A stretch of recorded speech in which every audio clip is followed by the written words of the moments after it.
Quem encontrou, vai me dando sinal aí. Amém? Amém. Glória a Deus. A palavra do Senhor, ela vai dizer assim: e ele, despertando, repreendeu o vento e disse ao mar: acalma-te, emudece. O vento se aquietou e fez-se uma grande bonança. Então ele lhes disse: por que sois assim tão tímidos? Como é que não tendes fé? Enquanto Jesus os questionava, eles começavam a comentar uns com os outros, com grande temor: quem é este que até o vento e o mar lhe obedecem? Deus amado, eis aqui, Senhor Jesus, a tua palavra. Fale, Senhor Jesus, a tua amada igreja de uma maneira diferenciada. Pai, em nome de Jesus, me usa como canal de bênção, Senhor Jesus, nesta noite. Que meu nome diminua, Pai, mas que o teu nome cresça, Senhor, e apareça nesta igreja em nome de Jesus. Que hoje, Deus amado, não seja mais um culto, mas que hoje, Senhor, seja o culto que vai transformar a nossa vida em nome de Jesus. Amém? Vai aplaudir ao Senhor, no seu assento, glorificar o nosso nome nessa noite. Amém? Glória a Deus. Meus amados, nós estamos diante de uma palavra muito conhecida. Eu acredito que toda amada igreja já ouviu falar sobre o tema quando Jesus acalma a tempestade. Quem já ouviu? E esse texto ele começa dizendo assim, que naquele dia já era tarde. Fala comigo, tarde. Esse termo tarde, ele não está falando sobre o tempo do homem. Ele não está falando sobre o Cronos. Ele não está falando sobre o Kairos, ele está falando sobre o Cronos. Aquilo que é tarde para mim e para você é o momento exato para Deus começar a trabalhar na nossa vida. É o momento exato para Deus começar a mudar a nossa história. Quando a gente entende que já não tem mais jeito, que não tem mais solução, que não tem mais porta para se bater, é o momento que o Senhor começa a guerrear, a pelejar a tua peleja. Amém? E a palavra do Senhor, então, ela vai nos dizer que Jesus, ele vai soltar uma profecia. Ele vai dizer: passemos para o outro lado. E aqui eu já aprendo algo, que a nossa vida ela não vai continuar da forma que está. Que a luta que você está passando, ela não vai permanecer. Que toda essa dificuldade, toda essa insegurança, o Senhor nessa noite ele manda dizer: passemos para o outro lado. O Senhor vai passar conosco. O Senhor vai seguir conosco. E quando Jesus fala para os discípulos: passemos para o outro lado, eles então se despedem da multidão. Veja bem, amada igreja, as maiores experiências que nós vamos viver com o Senhor não será no meio da multidão. Serão experiências únicas entre nós e Deus. Amém? Não vai ser no meio da multidão. Por isso os discípulos ali, eles começam a despedir a multidão. E eles então chamam Jesus para entrar no barco. Veja bem, você já tem uma promessa de vitória. Passemos para o outro lado. Quer dizer que Jesus ele quer ir contigo para o outro lado. Por que Jesus ele quer ir contigo? Para quando você chegar do outro lado, quando você vencer a luta, quando você vencer a batalha, você não bata no peito e fala: olha onde eu cheguei. Você vai dizer: olha onde Jesus me trouxe. Amém? Passemos para o outro lado. Eles chamam Jesus então para entrar no barco. Você tem convidado Jesus para entrar no barco da sua vida? Veja bem, de repente você deve estar pensando assim: poxa, pastor, mas tem lugar que Jesus não vai entrar. Se Jesus não vai entrar, nós também não devemos ir. Fica alerta. Se Jesus não vai àquele lugar, eu também não devo ir. A promessa já existe. Jesus está com eles. E agora então eles entram no barco. E quando eles entram no barco, o texto vai dizer que outros barquinhos os seguiam. Barcos menores, embarcações menores, estavam seguindo o barco que estava Jesus. Deixa eu falar uma coisa para você. Quem já ouviu a expressão assim, ó, não olhe para mim, olhe para Cristo? Alguém já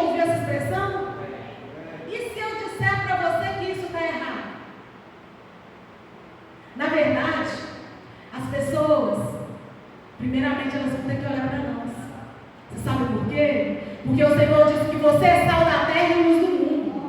Tem sal da terra e luz do mundo aqui nessa noite? Sal da terra e luz do mundo? Paulo, 1 Coríntios 11:1. Anota aí para você confirmar na sua casa. Para você ter certeza que a pastora não está dizendo heresia. 1 Coríntios 11:1 está escrito assim, Paulo fala assim: sede meus imitadores, como eu sou de Cristo. Se eu sou imitador de Cristo, a minha vida é transformada, a minha vida é mudada. É passe de mágica? Não, é um processo. Existem pessoas chorando, os seus vizinhos estão avaliando o seu comportamento, o seu colega de trabalho está avaliando o seu comportamento. Aquela pessoa que você nem imagina está avaliando o seu comportamento. Olha lá a atitude daquele crente. Olha lá como ele se posiciona. Eles estão avaliando. E na verdade, quando a gente fala que somos sal da terra e luz do mundo, que é preciso olhar para nós que somos imitadores de Cristo, muitas das vezes a gente pensa assim, poxa, mas eu sou tão falho. Eu também sou. Mas acontece que quem olhar para a gente, ele vai poder contemplar o que Jesus fez na nossa vida. Quantos testemunhos maravilhosos nós já ouvimos aqui nesse altar? Pessoas sendo curadas, pessoas sendo libertas. Amém? E quem fez isso? Jesus. Por isso nós precisamos colocar em prática essa palavra que Paulo diz: sede meus imitadores, assim como eu sou de Cristo. Jesus está no barco, os discípulos também. Eles estão debaixo de uma promessa. Porém, fala comigo, porém, Jesus é colocado na polpa. Jesus é colocado atrás do barco. Sabe o que eu aprendo aqui? Que na maioria das vezes, eu e você, nós estamos debaixo de uma promessa, estamos dentro de um processo de obediência. Mas sabe Jesus, aquele que a gente convidou para caminhar com a gente? Jesus, ele está colocado atrás da nossa vida. Jesus não está mais caminhando na nossa frente. Jesus está atrás. Nós queremos ter o controle e o domínio total sobre a nossa vida. E isso vai gerar consequência. Jesus está atrás. Quem está direcionando o barco? Como é que é? Não ouvi. Os discípulos estão direcionando o barco. Jesus está atrás. Jesus, enquanto homem, ele se cansava. E o texto vai dizer para nós que naquele dia ele ministrou 4 sermões consecutivos. Então ele estava cansado. Jesus vai dormir. Enquanto aquele barquinho ele vai seguindo para o outro lado, a palavra do Senhor vai nos dizer que surgiu ali uma grande tempestade. O barco agora está à deriva. O barco está sendo lançado para lá e para cá. Na nossa vida também é assim. Quantas vezes nós não enfrentamos dificuldades, nós nos enfrentamos problemas. Olha, amada igreja, caminhar com Cristo não quer dizer ausência de problema. Fala para o seu irmão do lado. Fala com ele assim, ó, caminhar com Cristo. Cutuca ele assim e fala para ele, caminhar com Cristo. Caminhar com Cristo. Não quer dizer ausência de problemas.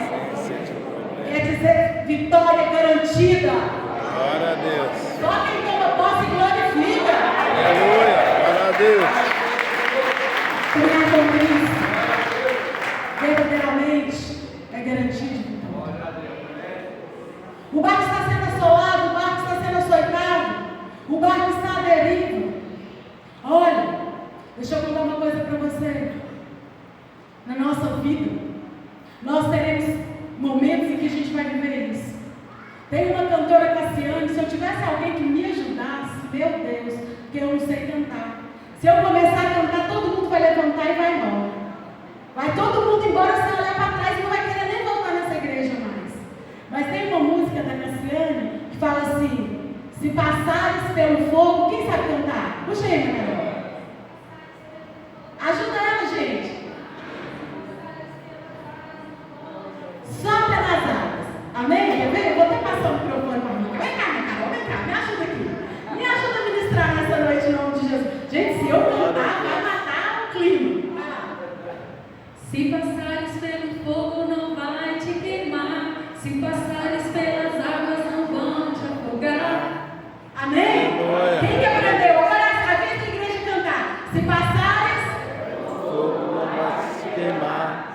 passares pelas águas, não vai te afogar. Amém.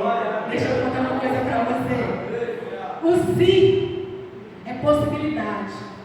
Pode acontecer ou não. Fala para o seu irmão do lado. Sim é possibilidade. Sim é possibilidade. Pode acontecer ou não. Pode acontecer ou não. Só que Isaías, ele vai falar assim: quando passares pelo fogo, ele não vai te queimar. E quando passares pelas águas, elas não vão te afogar. Quando é algo que pode acontecer. Quando é algo que mais cedo ou mais tarde vai bater na nossa porta. E foi isso que aconteceu com eles. Exatamente isso que aconteceu com eles. Teve outra pessoa também que enfrentou tempestade. Quem conhece a história de Jonas?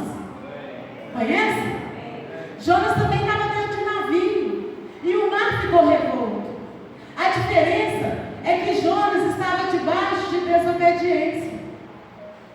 Pastor, os discípulos estão debaixo de obediência, estão debaixo de uma promessa. Jesus está com ele. Olha, a tempestade, estando com Jesus, vai acontecer também. Só que tem uma diferença. Fala com o seu irmão assim: tem uma diferença. Tem uma diferença. Quem está debaixo de desobediência, o barco vai encher de água. Você vai ser lançado de fora do barco. Vai cair dentro do ventre do peixe. Até voltar a obedecer novamente. Mas quem está debaixo da obediência, meu Deus, o barco vai ser assolado, ele vai ser lançado de lá e para cá. Mas aquela tempestade, ela não vem para te consumir, ela vem para te ensinar. Ela só vem para te ensinar, ela vem para te mostrar quem é o Deus que você serve. Aleluia. Jesus está na pomba, Jesus está lá atrás. A tempestade é grande, a dificuldade é grande. Finalmente, os discípulos têm uma ideia. Eles resolvem ir lá atrás e acordar Jesus. Jesus, acorda! Jesus, por favor, nós estamos sofrendo. E aí eles vão mais longe. Jesus, não importa que nós pereçamos. Sabia que nós também somos assim? Nós jogamos Jesus lá atrás. Nós queremos direcionar a nossa vida. Nós queremos tomar as nossas próprias decisões. Nós não consultamos qual é a vontade do Senhor. A gente não ora antes, a gente não busca antes, a gente não busca direção. Mas quando a coisa dá errado, ô Senhor, olha para mim, Deus. Parece que o Senhor me esqueceu. Misericórdia, o Senhor não se esquece de ninguém. Só que Jesus vai estar no lugar que você o coloca. Aonde você tem colocado Jesus? Senhor, não te importa que nós perecemos. E é nessa hora que o Senhor Jesus, ele vai repreender. É nessa hora que ele vai dizer: acalma-te, emudece. Deixa eu contar algo para você. Jesus, quando você apresenta o problema para ele, ele vai tratar a raiz do problema. O mar estava revolto, o mar estava revolto. Pois bem, mas se o mar estava revolto, é porque havia vento ao contrário. Aí então Jesus vai, primeiramente, ele vai parar o vento. Ele parou o vento, o mar se acalma. Na minha vida e na sua vida vai ser assim. Se o mar está revolto, é porque tem vento contrário. E o Senhor Jesus, nessa noite, ele quer parar esse vento contrário. Mas para o Senhor fazer, ele depende de quê? Da sua autorização. Você está debaixo de promessa. Passemos para o outro lado. A sua vida não vai continuar assim. Jesus vai passar com você. Está difícil? Está pesada a luta? A cruz está pesada? Jesus está com você. E quando você pensa assim: eu já não consigo mais caminhar, eu já não tenho mais forças, Jesus vai te tomar pelo braço e vai te carregar. Jesus, ele está contigo. Ele não te desamparou. Mas acontece que é preciso a gente entender qual foi o lugar que a gente deu para Jesus na nossa vida. Onde é que eu tenho colocado Jesus? No barco da minha vida. Jesus, então, ele vai controlar, vai parar aquela tempestade. E quando a tempestade para,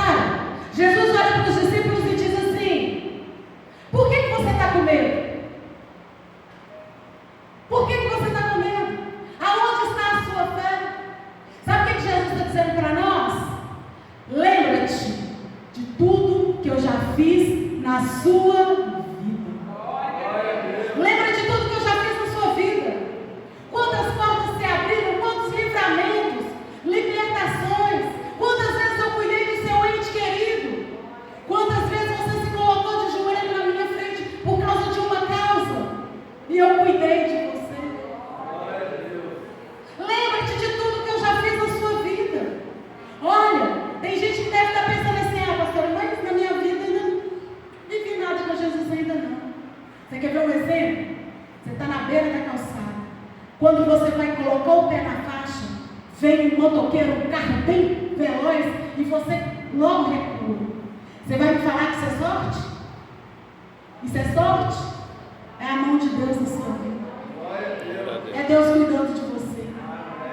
Se você dormiu, se você despertou, foi porque a mão de Deus, há um Deus que vela por você e há um Deus que te mantém com fôlego de vida. E se você tem fôlego de vida, é porque o Senhor ainda tem propósito na sua vida. É porque ainda tem algo a ser feito na sua vida. Esse é o propósito do Senhor. O Senhor, Ele tem cuidado de você. E sabe o que mais que a gente aprende com esse texto?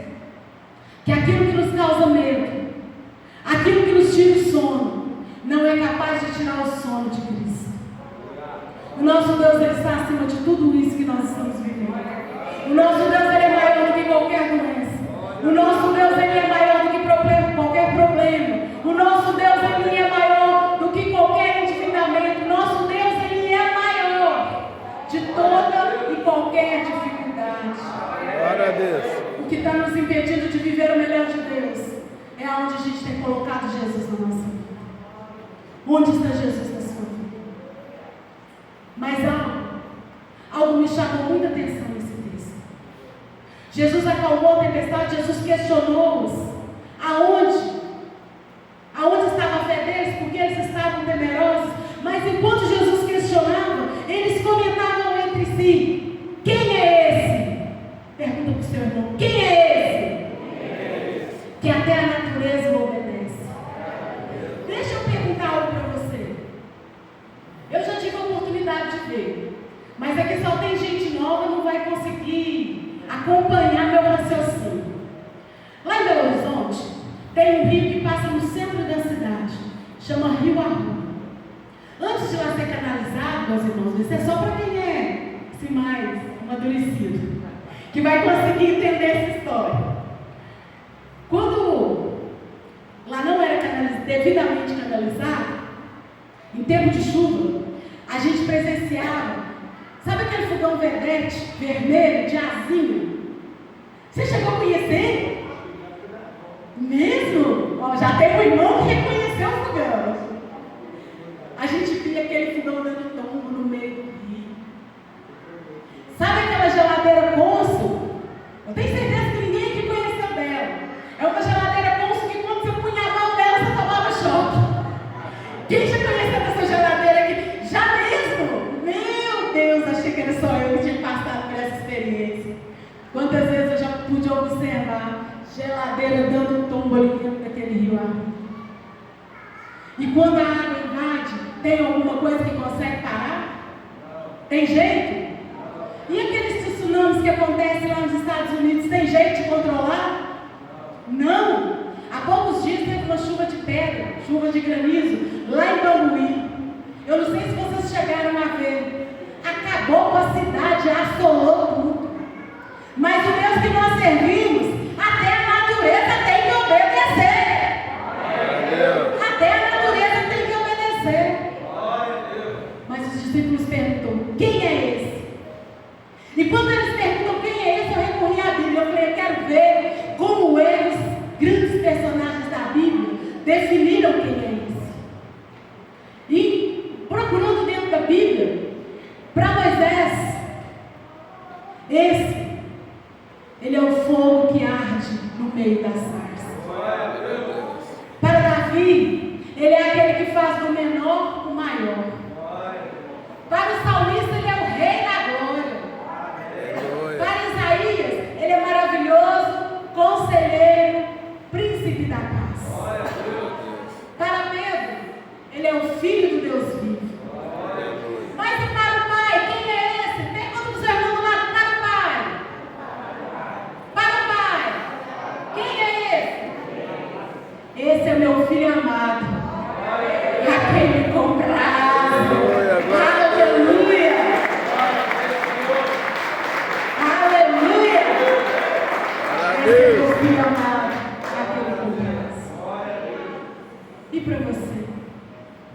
Quem é esse? Olha, para Marta e Maria, para a viúva de Naim, esse é aquele que devolveu a vida. Sabia? Na vida de cada um de nós, Jesus, Ele é aquele que cuidou. Jesus é aquele que morreu na cruz, por amor de mim, por amor de você, e por amor também daquela pessoa que está lá do lado de fora. É preciso a gente viver o quem é esse, para que esse quem é esse alcance aquele outro que está lá fora. Aleluia. Para cada pessoa, Jesus tem uma definição. Eu quero dizer para você, eu quero concluir essa mensagem dizendo para você que aquilo que os olhos não viram, aquilo que o ouvido não ouviu, aquilo que não penetrou no coração do homem, é o que Deus tem preparado para mim e para você. Só quem toma posse, joga as suas mãos para o alto, aplauda ao Senhor e fica de pé no seu lugar. Aleluia. Glória a Deus. Glória a Deus. Meus amados, nesse momento nós vamos abrir os nossos lábios e vamos falar com o Senhor. Quem é Ele para a nossa vida? O que Ele representa na minha vida e na sua vida? É hora de abrir os lábios, é hora de